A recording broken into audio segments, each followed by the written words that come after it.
بسم الله الرحمن الرحيم waxaan soo booqanay maanta qoys danyar ah oo ku xanuunsanaya magaalada Burco dhinaca waqooyi ama xaafadda Qandahaar ee Koosaar la yiraahdo qoyskaasi 5 qof ay ka kooban yihiin sidaad wada arkaysaan gabadhaas oo kaliyaata ayaa ku dul cadiban oo 4 qof ay xanuunsanaya halka ku ilaalisa oo gaar kaga haysa oo ku haysa waxay nooga baahan yihiin gurmad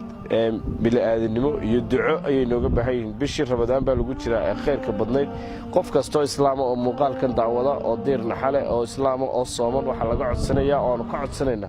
inay u soo gurmadaan dadkaasi oo ay soo caawiyaan wixii ay ku soo kari karayaan waa xilli bishii sadaqada la aqbali jiray ee ugu khayrka badnayd ee sadaqada lala bixi jiray waana dadkii ay ku baxaysay dadkan oo kale qof kasto muuqaalkayga daawanaya oo daliya dibadba kala jooga qoyska danyarka waad aragtaan waa bil Ramadaan waa 5 ruux mala 4 kamida waa xagga xiska waxa uu raacday ama dhimirka waxa uu raacay danyaraan iyo saboolnimo iyo faqriba uu raacay faqrigu isaga laftirkiisa walaalayaal iska imtixaana ama isaga iska xanuun ah